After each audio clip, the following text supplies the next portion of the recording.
Bonjour à tous et à toutes, j'espère que vous allez tous bien par là.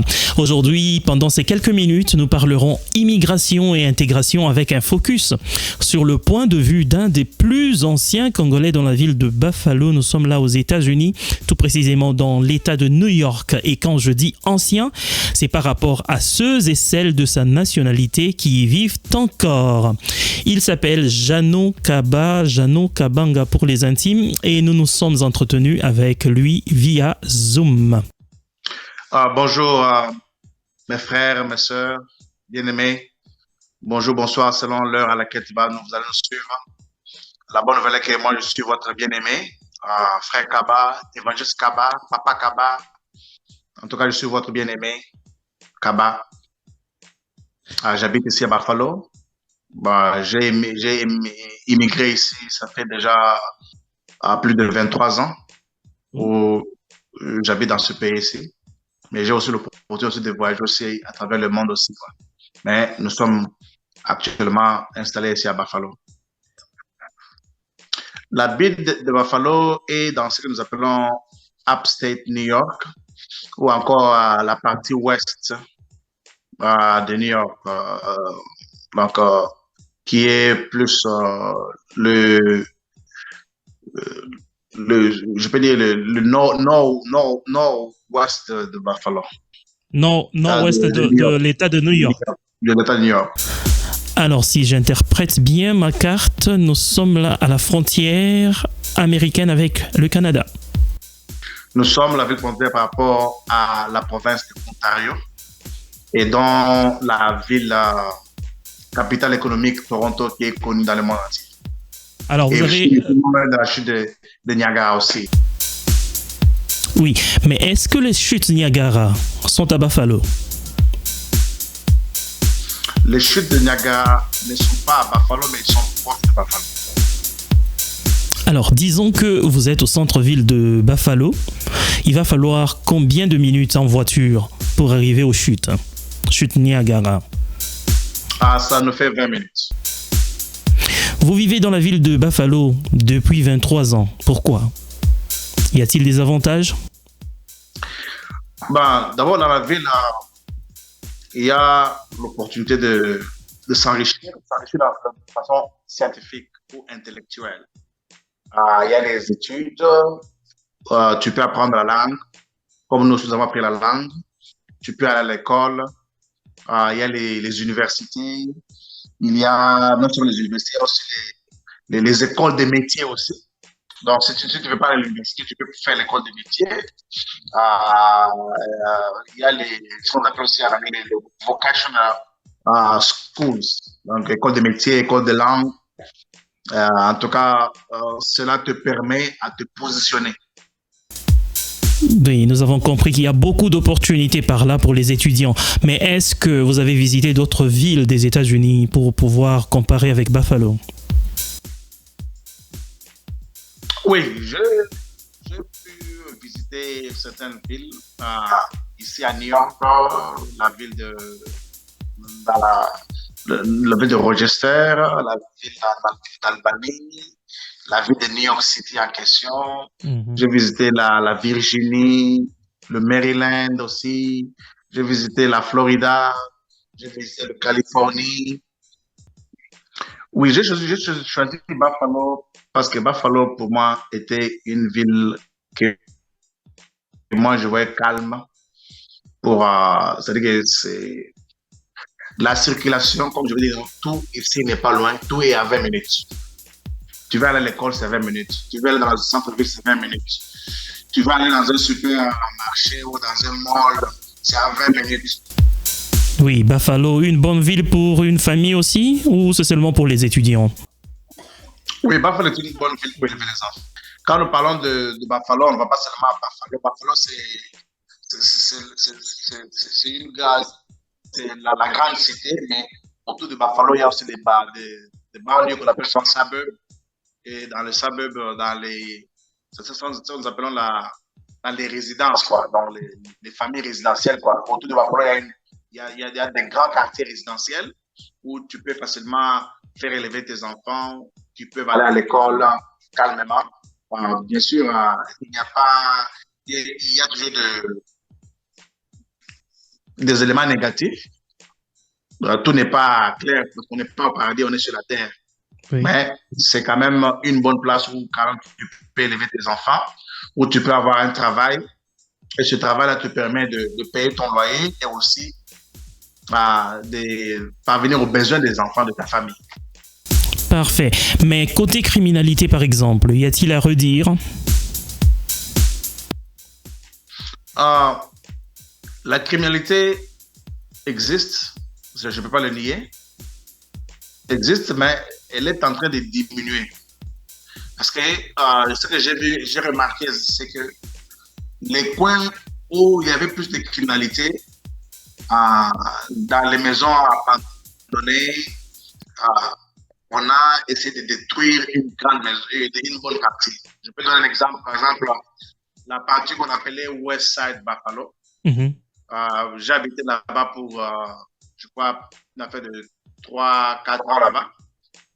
C'était d'abord une ville très dangereuse, mais le gouvernement a pu détruire ou démolir les maisons là et a fait des maisons familiales et les gens se sont intégrés et il y a aussi, ils ont aussi plus de lumière et cela diminue un peu les crimes. Voilà. Ça a un peu diminué. Oui. Il y a aussi les crimes, c'est vrai. Oui. Mais quand même, on se sent quand même bien. Ça c'est en train de s'améliorer, vous voulez dire? La vie s'améliore sur le plan de la sécurité, j'assume cela. Ça s'améliore par rapport à d'autres villes, comme on entend souvent à Chicago ou New York City.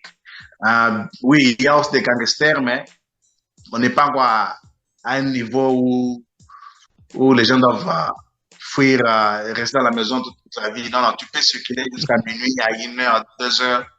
En tout cas, tu ne seras pas inquiété. Non, donc généralement, ça se passe bien.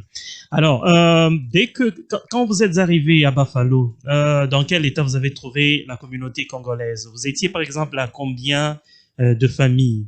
Oui, quand moi je suis arrivé en 99 ou en 99, en tout cas, je peux dire que la ville n'avait pas beaucoup de Congolais. Si on était nombreux, c'était 50 personnes. 50 familles? 25 familles? 50 c'est-à-dire qu'il n'y avait pas beaucoup de familles. Oh, oui. Il n'y avait pas beaucoup de familles. Il y avait beaucoup de célibataires. Peu de gens avaient des familles. Peu seulement avaient des familles. Oui. 15 familles tout au plus. Oui. Quels sont les facteurs qui ont fait fuir, entre guillemets, vos compatriotes dans la ville de Buffalo? Le froid, peut-être? À l'époque, il y avait problème de froid et de travail à l'époque. Alors, il y avait problème de travail. Et puis, il y avait aussi problème de... Nous, les Congolais, comme on aime un peu les chauds, alors beaucoup de gens aimeraient être dans l'agglomération où il y a beaucoup de Congolais là-bas. Alors, pour se faire un peu d'ambiance. Alors, c'était ça. Moi, j'avais beaucoup d'Africains à l'époque qui étaient pour aller là où il y avait beaucoup de Congolais. Là, ils peuvent faire leur fête, ambiance, dans le sens là, quoi. Alors que si tu t'es inscrit dans la communauté et tu parles anglais, tu peux aussi aller faire l'ambiance si tu veux faire l'ambiance. Actuellement, la communauté congolaise de Buffalo peut être estimée à combien de familles, par exemple? Juste une estimation. En tout cas, je peux estimer que maintenant, là, nous approchons 5 000. 5 000 personnes? Ouh. Nous approchons moins 5 000. 5 000, voire même plus. Ouais. Ça, c'est un électorat. En tout cas, pas moins de 5 000. Ça, c'est un électorat. C'est un électorat, oui, c'est un électorat, ouais. Oui, alors... Donc, quand je parle des papas, maman et les enfants. Oui, est-ce que la communauté congolaise dans votre ville est aujourd'hui organisée? En tout cas, ça c'est déplorable. La communauté congolaise n'est pas organisée. Il y a eu tentation de s'organiser, mais comme tout le monde veut être leader, alors ça n'a pas pu bien marcher, quoi. Donc, c'est-à-dire qu'il n'y a pas une organisation. On est en pêle-mêle. Donc, on est en pêle-mêle. Des fois, c'est seulement quand il y a deuil. Oui. Pas n'importe quel deuil. Des gens qui sont connus à Bafalo. S'il y a deuil, c'est quand on retrouve un peu. C'est quand on va voir beaucoup de gens, quoi. Ou même à l'église aussi. On voit aussi une bonne partie, pas tout le monde, mais une bonne partie. Nous avons donc compris que la communauté congolaise à Bafalo n'est pas encore organisée, mais est-ce qu'on peut dire qu'elle est divisée? En tout cas, moi, en tant que ministre de Dieu, je n'ai pas pu entrer en conflit avec les frères. Ce que je fais, c'est essayer de maintenir une bonne relation avec tout le monde. Exactement. Même si on ne se côtoie pas, mais quand même, on a une bonne relation. C'est ça. À cause de cela, moi, au moins, je ne suis pas victime. Quand je parle, il n'y a pas eu que non, on s'est séparé avec certaines personnes. Non. Mais il y avait des clivages. Je connais des gens qui se sont séparés, qui ne se parlaient plus. Je ne sais pas si maintenant c'est pas aujourd'hui, je ne sais pas. Mais moi, au moins, mon effort est que jusqu'à présent, je parle avec tous les deux camps. Alors, tout ce qu'ils faisaient comme créer une division, alors l'Église s'est chargée de ne pas en parler, ou de rester libre sur ces points-là. Ça, c'est ce que moi j'ai pu remarquer. D'accord. Pour tous ceux qui nous suivent ou qui nous suivront et qui ont des projets pour venir à Bafalo, quels conseils leur donneriez-vous? En tout cas, moi, j'encourage à tous ceux qui veulent immigrer ici à Bafalo. C'est une bonne ville. C'est une ville où tu vas t'adapter facilement. C'est-à-dire que tout le monde n'est pas appelé à faire l'université. C'est ça. Alors, tu peux faire aussi l'école des métiers pour 6 mois, une année, 6 mois, 3 mois, ça dépend selon tes capacités.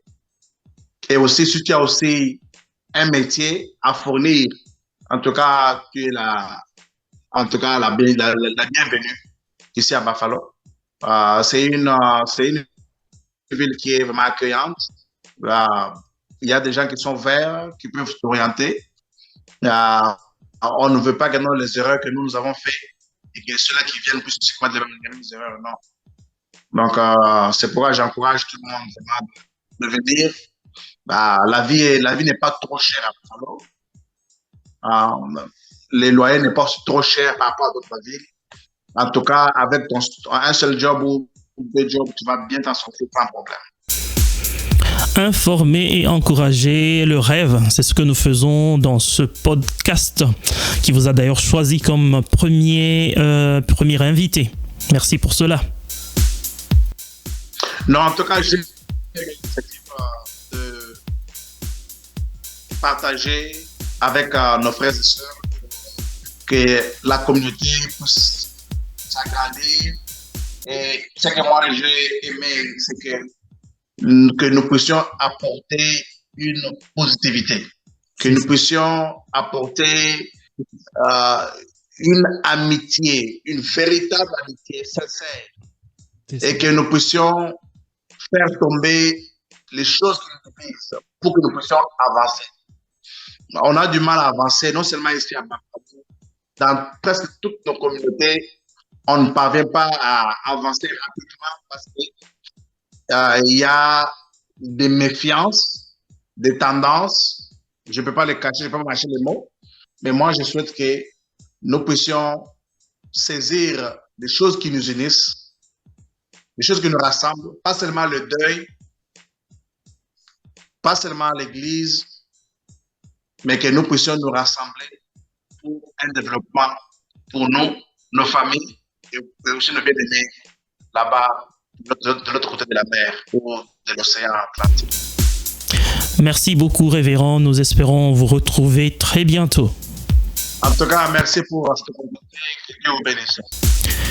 Merci à vous également de nous avoir suivis. Vous pouvez participer à ce podcast en nous contactant via nos réseaux sociaux. Merci et à la prochaine. Bye.